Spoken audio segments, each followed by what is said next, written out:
Bueno, creo que podemos reanudar. Y antes de ceder la palabra al doctor Weiler, quería señalar a todos algo que creo que va a ser pertinente para lo que vamos a escuchar ahora y también para las palabras de cierre el viernes. Acabo de recibir una súplica de los intérpretes de que se tienen documentos escritos y guiones escritos de los cuales van a leer. Por favor, entréguenles una copia a los intérpretes, porque si ustedes leen, les resulta imposible seguirlos. Y se los pido en particular en relación para el viernes. Dr. Weiler. En la carta del tribunal a las partes después de la audiencia preliminar, observamos que se asignaban 2 horas y media a las palabras de apertura, que incluían un máximo de 30 minutos de respuesta. Entiendo que es lo que usted va a hacer ahora. Es lo que vamos a abordar ahora, pero voy a tomar parte del tiempo asignado originalmente a Jeffrey y voy a tomar unos 15 minutos. Y entiendo que, según lo que me dice la secretaria, todavía nos sobra tiempo. Bueno, quería señalar que el tribunal debe ejercer cierta flexibilidad, pero como escucharon en la reunión de organización anterior a la audiencia, se habló mucho sobre esto y resultó muy claro que el acuerdo de las partes reflejado en el párrafo 7, que deberían dedicarse 30 minutos y solamente al tema de jurisdicción. Así que, salvo que la demandada pueda tener flexibilidad, creo que tenemos que ceñirnos a lo que dijimos acá. Mi preocupación es que, bueno, voy a hablar rápido y podría tratar de hablar lentamente, pero no le estoy pidiendo que hable más rápido, porque si no vamos a tener dificultades, como ya dije. El tribunal se siente inclinado, como ya dijimos en la correspondencia, a dar cierto grado de flexibilidad. Pero les recuerdo cuál fue el acuerdo de las partes. Entonces, con esto voy a comenzar. Hay un par de puntos que quería mencionar.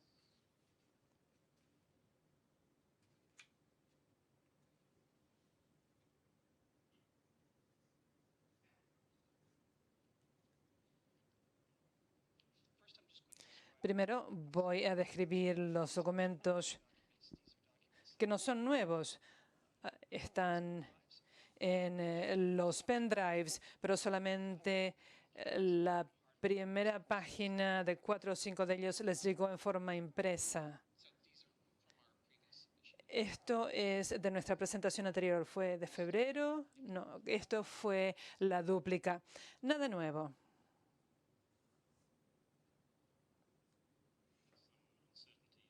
Hay cierta incertidumbre en el tribunal acerca de esto.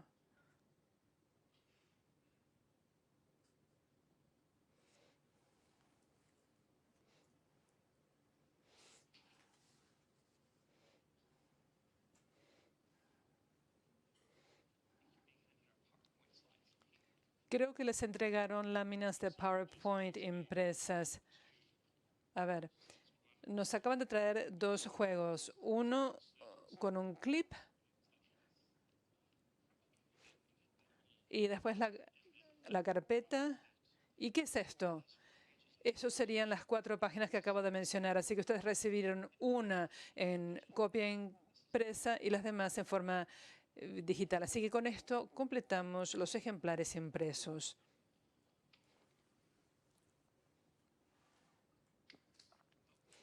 Muchas gracias. Entonces, antes de comenzar, nuestros amigos hicieron un par de comentarios sobre la jurisdicción que quería abordar de inmediato. Creo que lo primero es que, obviamente, lo que entiende una parte de sus reclamos o las respuestas van a ser influenciadas por el proceso de los escritos, la réplica, la dúplica. Y por lo general, si queremos tener la expresión más clara de las presentaciones de cada parte, hay que dirigirse a cada una de ellas. Y ciertamente lo recomendaría en este caso. Mis amigos estaban más interesados en citar iteraciones anteriores, pero sería más útil ver los argumentos finales de las partes. Y me refiero al reclamo de mis amigos de que los demandantes no pueden hacer reclamos sobre las nuevas medidas, y dan a entender que no podemos basar nuestros reclamos en estas medidas porque hay un procedimiento que debemos seguir y que no lo hicimos. Y para eso recurre a la decisión de Grand River. Irónicamente, en ese caso, los reclamos que no prescribieron en realidad fueron planteados por primera vez, los planteé yo mismo en los últimos 5 minutos de esta audiencia de 5 días, y lo planteé oralmente, y el tribunal aceptó la petición de una enmienda de conformidad con el reglamento. De manera tal que eso no creo que sea el mejor texto para basar la posición de nuestros amigos. Y también señalaría que en este caso, de hecho, pedimos permiso para modificar nuestros 2 reclamos para abarcar estas medidas de conformidad con el artículo 22 en nuestra respuesta sobre jurisdicción y sobre los méritos. Así que no es que aparezcan por primera vez en nuestra dúplica hoy. Ese sería mi comentario inicial. Señor presidente, objeto porque el doctor Wilder está ahora declarando como testigo sobre lo que hizo o no en otro caso. Si quiere decir algo ahora como testigo, es una cosa diferente. Es la decisión describe el proceso, así que no necesita tomar mi palabra. Entendemos lo que usted quería decir. Entonces, acá hay 2 objeciones. Una es sobre la no retroactividad de los tratados y otra es sobre la prescripción. La no retroactividad se refiere a lo que constituye expropiación, lo que constituye una infracción continua, o si hay una obligación con respecto a la prescripción, y lo que constituye principalmente una infracción en este caso. Hay distintas perspectivas que se pueden tomar con respecto a estas objeciones. No son idénticas. Con respecto a la no retroactividad, estamos viendo el momento en que se tomaron las medidas como supuestas infracciones, o la objeción con respecto a la prescripción se refiere al momento en que el reclamante tuvo conocimiento. Aquí, en estas primeras 3 diapositivas, acabo de colocar el texto del CAFTA y voy a saltar a la segunda diapositiva, que nos muestra el artículo 10.16. Vemos aquí que la controversia sobre inversiones surge cuando alguien dice que tiene un reclamo porque hubo una infracción de algo. Y pasamos a la disposición más importante en este sentido, que es la 10.18. En la 10.18 vemos que la cuestión es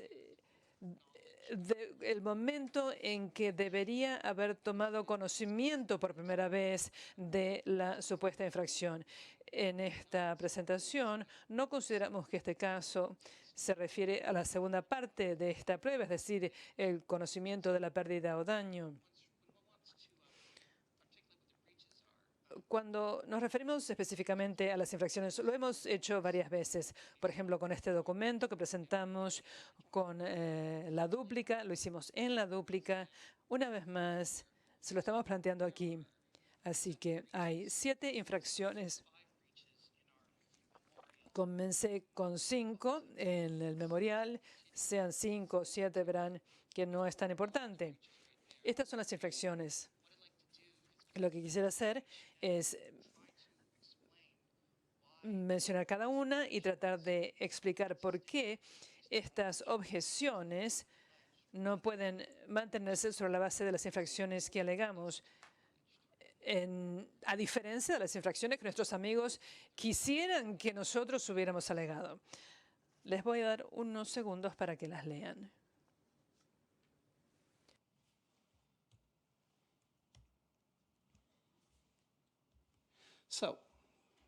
Entonces, con respecto a la primera, la demandada dice que no importa si la expropiación es directa o indirecta, siempre constituye un acto en el tiempo. Por lo tanto, si no se pagó lo suficiente con prontitud, es un hecho subsiguiente. Nuestra opinión es que si esto es así, los estados siempre evitarían la responsabilidad, tendrían dos formas de hacerlo. Podrían no formalizar la expropiación y simplemente transferir el título, o declarar una expropiación y nunca pagar. Y al cabo de 3 años, de acuerdo con la teoría de ellos, todo estaría listo, nadie tendría que preocuparse. Sería un concurso. Si el reclamante no recibió nada durante ese periodo, mala suerte. No creemos que ese sea el enfoque adecuado, ni tampoco lo creyó el Tribunal Europeo en un caso contra Venezuela, con un laudo citado por los amigos de Estados Unidos. La cita la verán en la segunda página. Es una traducción extraoficial hecha por Google. Así que les recomendaría que leyeran la versión en español. Y dice en pocas palabras, tenemos un caso en Venezuela que hubo un decreto de expropiación, en el caso EO, European Group BV contra Venezuela. Y cabría esperar a que se terminara la indemnización por medio de un procedimiento que se adaptara a las normas internacionales. Y al cabo de 4 años no hubo ninguna determinación. Y el tribunal en ese caso pensó que eso infringía la disposición de ese tratado que se refería a que no debía haber demoras. Y eso es similar a nuestro caso. La cita acá es que el tribunal concluye que la República Bolivariana no ha ofrecido una explicación verosímil que justifique la demora de más de 4 años para fijar el valor adeudado, lo que implica que no puede considerarse que cumpla el requisito del artículo 6C.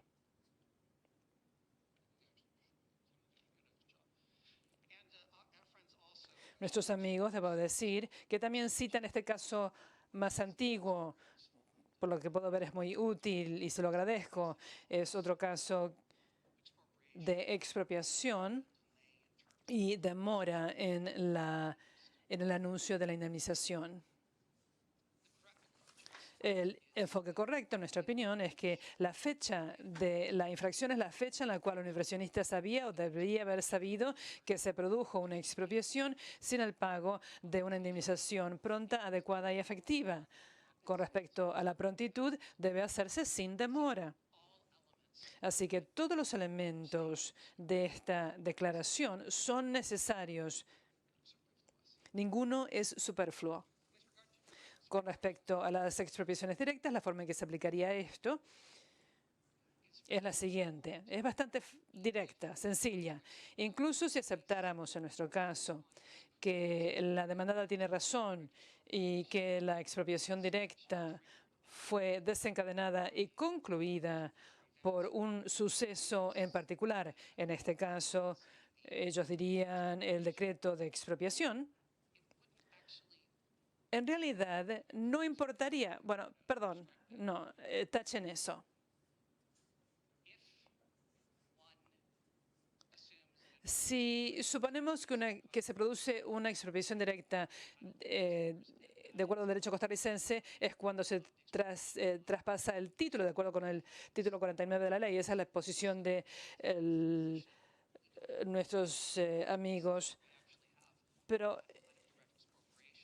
eso no se aplicaría en los casos de expropiación directa, porque en los 3 casos esa transferencia de título tuvo lugar después de las fechas que son pertinentes en nuestro caso. El primero fue el 29 de junio de 2012. Con respecto a las expropiaciones indirectas, el problema con la teoría de nuestros amigos del momento único en el tiempo es que eso es incompatible con toda la jurisprudencia y con las fuentes de derecho citadas en los escritos. Dicen que esta no es la forma correcta de abordar las expropiaciones indirectas. En cambio, en el caso de una expropiación indirecta, sería lógico suponer que se produjeron infracciones hasta que todas las infracciones que constituyen, perdón, todas las medidas que constituyen la infracción se han producido en la práctica. En este sentido, quisiéramos recordar al tribunal, como hicimos en nuestro escrito, que hay una diferencia entre el argumento de las partes con respecto a la fecha de avalúo y la fecha de infracción. El profesor Mendelssohn elaboró una justificación al responder a la opinión del juez Schwebel y lo adoptamos porque nos parece muy útil. Él dice, si el demandante todavía conserva el título de propiedad sobre todos sus lotes en el caso de la expropiación indirecta hasta que haya una transferencia oficial del título, en ese caso es lógico y posible que esa infracción no se solidifique sino hasta después que se transfiera el título de propiedad. Así que si aplicamos esa lógica, el resultado sería que la expropiación indirecta nunca se basaría en esta regla de 3 años, pues sería continua hasta el momento en que se pague indemnización. De manera que es por eso que en nuestras presentaciones nosotros hablamos de la totalidad de las medidas que constituyen la interferencia que llega a un nivel sustancial para ser el punto adecuado para presentar un reclamo. Pero ya que el título en forma perenne no se transfiera, por lo tanto, durante todo este periodo, después de que ha habido ese nivel de interferencia sustancial, hasta la transferencia del título, hay un incumplimiento vivo. Por lo tanto, no puede haber un problema con la limitación en el tiempo, sino que es un incumplimiento continuo. Y nosotros respaldamos esa postura.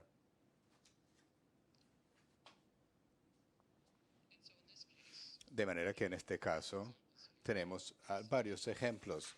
Tenemos la adopción por parte de Setena de estas moratorias transitorias y anuales respecto de la aceptación de solicitudes de cumplimiento ambiental. Y es un poco turbio entender cómo lo hicieron. De lo que podemos saber del expediente, hicieron referencia al haber a la regla de un año efecto suspensivo en la ley, y lo hicieron anualmente. O en forma alternativa lo hicieron una sola vez y luego de oficio mantuvieron las suspensiones en forma anual sobre la base de algún fallo judicial pendiente o esperada. No está muy claro cómo lo hicieron, pero siempre fue una medida transitoria y no llegó a ser una medida permanente, sino hasta que la Sala Constitucional había fallado varias veces. Y como describimos en nuestros memoriales, en el caso de la Sala Constitucional, tenemos que en mayo ha dicho al gobierno que se encuentra frente a una escogencia: o expropia o define la indemnización. Y pocos días antes de la entrada en vigor del CAFTA para los estadounidenses, la sala dice no, lo tiene que hacer ya. Y eso tiene que ver con los funcionarios de MINAI y de Setena, y por lo tanto en enero y febrero del año siguiente, o sea, un mes o mes y medio después, se dirigieron a la Corte en forma escrita para decir que nosotros creemos que sus fallos son contradictorios. Necesitamos alguna guía aquí. ¿Cuál es? Y lo que es interesante es que la Corte dijo, no, tiene sentido, perfecto sentido. Y tiene que saber que en virtud de la Constitución ustedes tienen la discrecionalidad de determinar cuándo y dónde expropiar. No es nuestra función. Nosotros simplemente lo hacemos, de manera que la explicación del tribunal modificó su decisión de diciembre para sacar la palabra inmediata de la expresión tiene que expropiar. Y Interesantemente, pasa otro año hasta que el ministro lo hace. No fue sino hasta el 19 de marzo del 2010 que el ministro ejerció esa discreción e hizo permanente esas suspensiones. Y, por supuesto, es un elemento necesario para determinar que ha habido una expropiación. O sea, tiene que haber un aspecto de permanencia. No puede ser un acontecimiento efímero, sino que tiene que ser permanente. Ahí que tenemos otro marcador hacia la expropiación con la decisión del ministro ese día.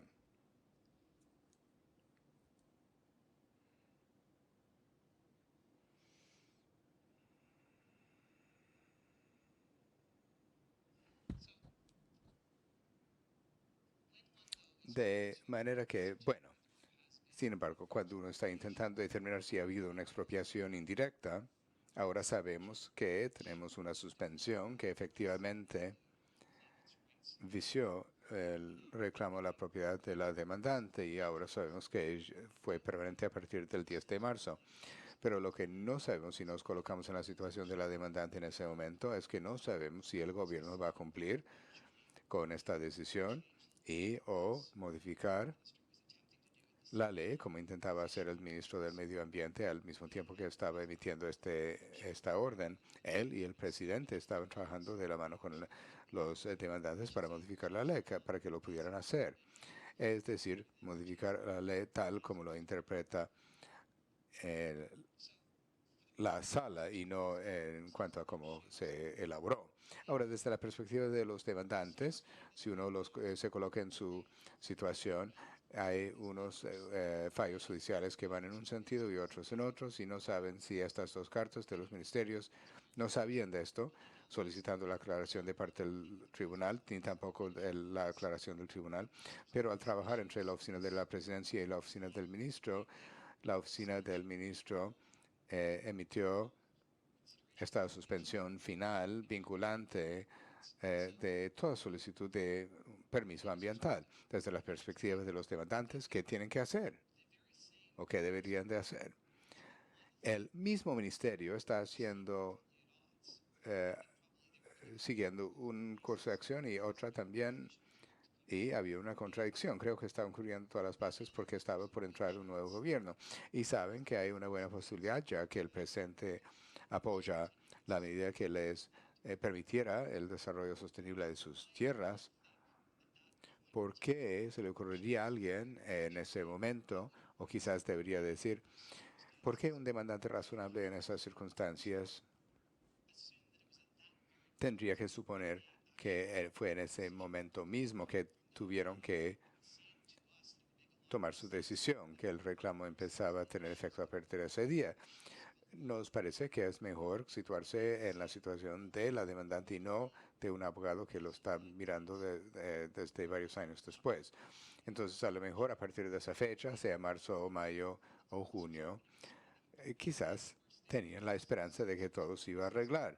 Y, por supuesto, ha habido promesas, muchas promesas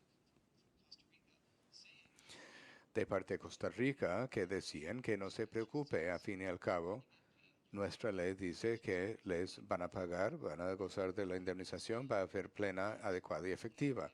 Bueno, ¿cómo debían de saber a esa fecha? Pero si uno avanza un año, ya cuando ya ha estado el gobierno de Chinchilla, no hay nuevos proyectos de ley, todo parece bastante firme. Y yo diría que un año después, o sea, en marzo del año siguiente, parece que se encuentran en una situación bastante desesperada, parece que no va a haber ningún cambio, que el gobierno va a continuar durante un par de años más.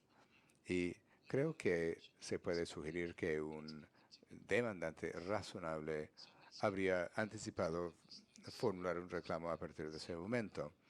Voy a saltar algunas diapositivas. Ahora voy a pasar al segundo y al tercero.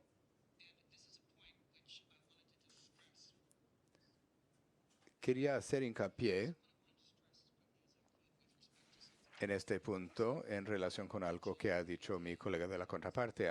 Él había mencionado la idea de que no se le permite a un demandante decir yo tengo que esperar hasta saber cuántos serán los daños y perjuicios, y cita a Vilcan y a otros tribunales para esa disposición. Está muy bien, pero no es el problema que tenemos aquí. El problema es si hay que tener conocimiento o conocimiento constructivo del incumplimiento, porque eso es lo relevante. Se trata de la indemnización.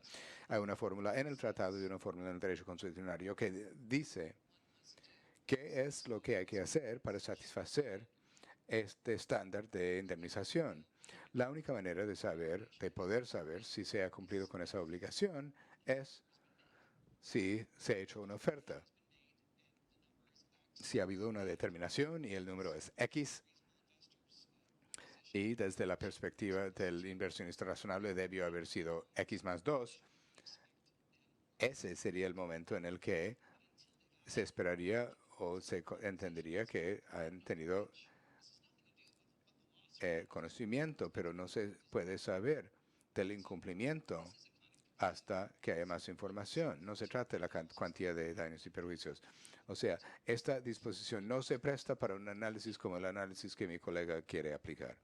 Ahora, en cuanto al cuarto incumplimiento, no tenemos una metodología clara de parte de la demandada en este sentido, y esto es la pregunta de cuántos incumplimientos hay aquí. Sabemos que en el texto del tratado, en el anexo, especifica que el artículo 10.17.1 es derecho internacional consuetudinario. No dice 1 y 2, sino que simplemente dice 1. Entonces, parecería que el párrafo 2 del mismo artículo ha de significar algo, debe significar algo. Y si uno analiza esa disposición, especifica lo que significa pronto. Significa sin demora. Bueno, ahora tenemos más información que antes. Quiere decir que hay un estándar de prontitud que hay que satisfacer y también un estándar de sin demora. Y parece que es lo que hizo el tribunal en el caso de Venezuela. Se preguntó cuál es el criterio para sin demora. Bueno, al menos sabemos que 4 años es demasiado y en nuestro caso tenemos mucho más que 4 años. En ese sentido, debería de mencionar además, ya que se ha planteado varias veces, para que haya claridad, en nuestro caso nosotros no estamos solicitando que vayan midiendo el demorámetro, por decir así. Eso no se activa hasta la entrada en vigor del CAFTA, porque hasta ese momento solo sabemos que ha habido una demora. Se puede tomar en cuenta que no ha habido una demora porque es lo que está continuando, pero el medidor empieza a correr en el momento en que la obligación tiene vigencia para la demandada. Ahora, para que haya claridad, ese es el medidor para la objeción de la retroactividad. Ahora, en cuanto a los 3 años, es un poco después, el 10 de junio del 2010. Entonces, yo dejaría en manos del tribunal decidir si prefiere, en últimas, el primero o el segundo. Ahora, si hay un argumento que dice que la demora cuenta a partir de que se hizo cumplir la obligación. Bueno, yo no lo dejaría así. Yo diría, tiene que ser ese día. ¿Por qué? Porque la cuestión sobre la prescripción no tiene que ver cuando ocurrió el incumplimiento, sino cuando se aprendió, se supo del incumplimiento. O sea, se cuenta a partir del 2009. Por lo tanto, en los casos que siguen avanzando, ya hemos entrado al 7º año, o sea, hemos ido mucho más allá de los 4 años de este tribunal. Bueno, pasemos al número 5, la demora indefinida. Este es el informe de la Contraloría y estas son las nuevas medidas. Y en cuanto a las nuevas medidas, es importante saber, y es un criterio importante, no sabemos en qué momento entraron en vigor y no tenemos todos los documentos que uno pensaría se habría adjuntado a las declaraciones testimoniales para articular este estándar. Se nos hace que es más o menos el 2008, más o menos la misma época que hubo evaluaciones administrativas muy importantes respecto a 4 lotes. Y fue en esa época que decidieron que al anticipar el trabajo del auditor, decidieron suspender todo. O sea, hay que tomar en cuenta que la Contraloría nunca solicitó esa suspensión, o al menos eso no se encuentra en el expediente. Entonces, al anticipar que la Contraloría iba a querer posiblemente suspender, ellos argumentan que suspendieron. ¿Fue en el 2008 o en el 2009? No lo sé. Afortunadamente, no es tan importante porque sabemos que en el 2010 nos dicen, después de terminar el informe por parte de la Contraloría, y si bien no solicitaron la suspensión, decidieron continuar suspendiendo porque querían implementar todas las recomendaciones del informe del Contralor. Es interesante tomar en cuenta que una de las recomendaciones fue de utilizar otros procesos legales en el intento de invalidar el título para todos los que están sufriendo expropiaciones a las tierras. No ha sucedido en nuestro caso, pero es muy interesante saber que es una de las obligaciones. No sabemos cómo se implementa o si eso es lo que les tiene demorados, pero por algún motivo no nos pueden decir cuándo van a empezar de nuevo. Pero lo que sí sabemos es que a partir del 2010, después de la entrada en vigor del CAFTA, ellos tomaron una decisión que, está claro, constituye una medida en virtud del CAFTA de que no iban a hacer nada respecto de la mitad de los casos de nuestros clientes, los casos en que solo hay un decreto de expropiación o los anteriores respecto de que solo ha habido una notificación de interés público. Entonces, parece que todo ese grupo de casos se encuentran en este estado de estasis, o sea, como zombie, y no sabemos cuándo llegará el final. Y eso es lo que queremos decir cuando decimos demora. Y nosotros consideramos que es tanto así que no es simplemente una brecha del artículo 17, 2b, sino que también es incumplimiento del estándar mínimo de tratamiento porque no es ni justo ni equitativo suspender sin dar notificación a las personas impactadas, ni se les menciona hasta que hayan presentado una demanda y luego se menciona en el contexto de las presentaciones. Y el fundamento, bueno, no tenemos suficiente información de la demandada para poder saber si realmente es racional. Parece, sobre la base de la información que tenemos, que el motivo por el cual no lo querían hacer era que no querían pagar por esas evaluaciones o avalúos administrativos, que es como la mitad de lo que ya estaban y es la mitad de lo que consiguieron de los otros avaladores. Ahora pasando al 6, esto no tenemos que entrar en mucho detalle, esto lo han visto en todas nuestras presentaciones, decimos que el trato justo y equitativo se viola cuando no hay debido proceso y también decimos que la evidencia de que no se brinde trato justo y equitativo se puede manifestar en la arbitrariedad de los resultados de un proceso.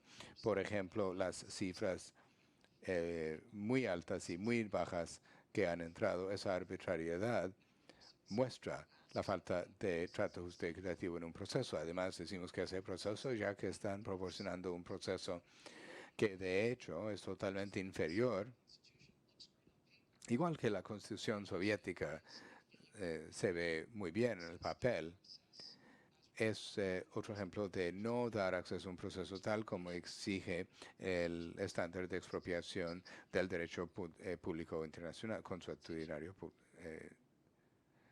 O sea, tiene que tener una indemnización. Lo mismo en cuanto a nuestras obligaciones o nuestros alegatos en cuanto al habernos basado en nuestro detrimento de las manifestaciones de la otra parte. No estamos alegando que el haberse basado en una promesa de manera que ha sido en detrimento propio es una doctrina que se puede utilizar para mostrar a un tribunal si algo es justo y equitativo.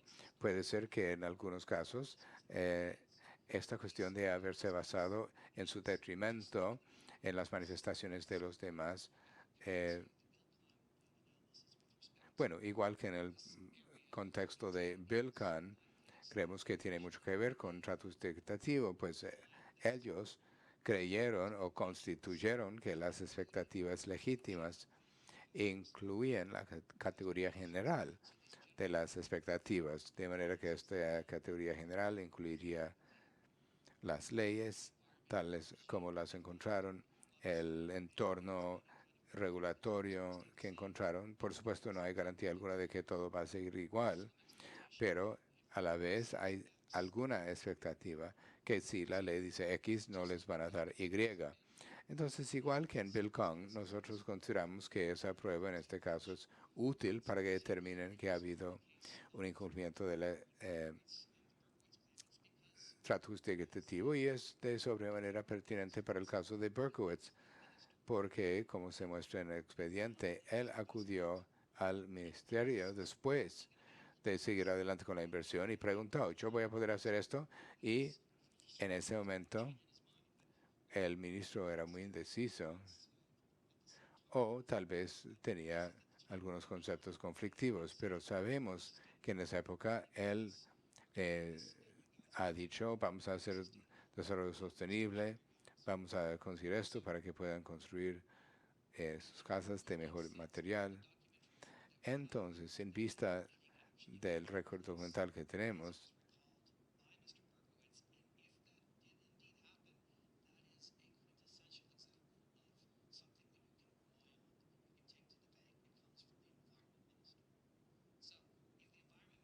de manera que si el ministro del Medio Ambiente si la promesa del ministro del Medio Ambiente no tiene ningún valor, entonces no sé qué tendrá valor. Y es un buen ejemplo del por qué el haberse basado en detrimento propio en la manifestación de los demás, eso muestra un incumplimiento del estándar de trato justo y equitativo. Pero con eso yo creo que estoy concluyendo. Bueno, yo sé que mis colegas están preocupados por el exceso de diapositivas, pero yo creo que he tocado todos los temas, si bien no estaba oprimiendo el botón en cada momento. Muchas gracias. Yo creo que con eso se finaliza la presentación formal para la sesión de hoy. Hay varios temas administrativos que quisiera tratar antes de levantar la sesión, y todo es con miras al día de mañana. Yo he indicado al comienzo de la sesión de hoy que íbamos a empezar el procedimiento mañana con los alegatos orales de El Salvador como un Estado que no controvierte o no es parte. Había indicado que quería 20 minutos. Podría o reafirmar o revisar ese tiempo para fines de nuestra planificación. Y en un momento voy a preguntar a Estados Unidos si quiere hacer una presentación oral también. Gracias, señor presidente, miembros del tribunal. Quisiera afirmar que no voy a utilizar más de 20 minutos para la presentación oral de El Salvador. Muchas gracias. Les quiero recordar que vamos a empezar mañana a las 9:30 y vamos a empezar con la presentación oral de El Salvador. Estados Unidos se reservó en cuanto a si quiere hacer una presentación oral, tiene el derecho de hacerlo en virtud del Tratado de Libre Comercio de República Dominicana, Centroamérica y Estados Unidos. Gracias, señor presidente y miembros del tribunal. Estados Unidos no piensa hacer una presentación oral mañana. Les agradecemos el haber aceptado la presentación escrita y respetuosamente reservamos cualquier derecho en virtud del tratado. Muchas gracias, de manera que empezaremos con los 20 minutos para El Salvador, y además he indicado que yo anticipaba que el tribunal tendrá varias preguntas que surgen de la sesión de hoy, y sin haber conferido en detalle con mis colegas o sin haberlos consultado en detalle, sí tendremos preguntas. Ahora, queremos plantear esas preguntas mañana después de la presentación oral de El Salvador, y les vamos a invitar a utilizar algún tiempo para responder a esas preguntas, o en forma completa o en forma parcial. Y si desearían reservar la oportunidad de tratarlos en forma completa o de volver a tratarlos con los alegatos de cierre el día viernes, está muy bien. La idea es indicarles los temas que son de nuestro interés a la luz de lo que hemos escuchado hoy día. Les recuerdo que si tiene cualquier solicitud, pedimento, objeción en relación con el testimonio o las declaraciones de los testigos y peritos que empezará mañana, está bien plantearlos desde ya o mañana. Preferimos escuchar las objeciones con tiempo y no en el momento en que se llama al testigo al perito. Entonces, si tienen algunas objeciones o pedimentos en ese sentido o solicitudes, les pregunto si tienen alguno pendiente. Yo no tengo ninguna objeción que estoy salvaguardando en este momento. Muchas gracias, es útil saberlo.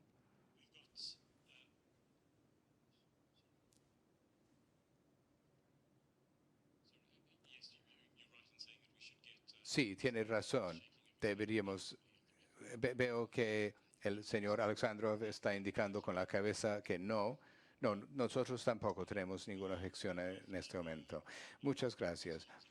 Después de las respuestas, las preguntas y cualquier respuesta mañana por la mañana, vamos a pasar a los testigos de hecho de la demandante.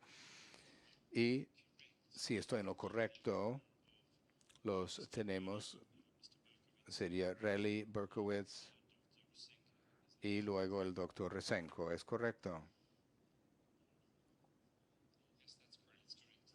Sí, es correcto, señor presidente. Bueno, esto lo hemos establecido en la correspondencia a las partes anteriormente. Simplemente les quisiera recordar que si nosotros del tribunal vamos a seguir con cierta flexibilidad en cuanto a los tiempos, para que no les limite en forma inflexible, pero quisiéramos intentar en lo posible que los testigos y peritos no queden pendientes en el momento del almuerzo o al final del día. Es claro que eso va a depender del contrainterrogatorio y segundo interrogatorio, pero que lo tomen en cuenta, por favor. Y un último punto para señalarles, y los miembros del tribunal hemos hablado de esto antes a la luz de la reserva de los derechos de formular objeciones de parte de ambas partes. Al seguir avanzando con el testimonio de los testigos mañana y en los días seguideros que siguen, vamos a permitir escuchar una objeción. O sea, vamos a tener cierta flexibilidad. No vamos a manejar esto como una sala de tribunal en Estados Unidos en un sistema de common law. Pero si hay objeciones, vamos a considerar las objeciones en el momento en que se formulan. Es todo lo que tengo que decir. Les recuerdo que vamos a empezar mañana a las 9:30, pero quiero preguntar a las partes si hay algún aspecto administrativo que quisiera plantear en este momento. Un asunto breve, el aislamiento. Hemos hablado de aislar al testigo Rusenko. No le vamos a informar de nada de lo sucedido aquí,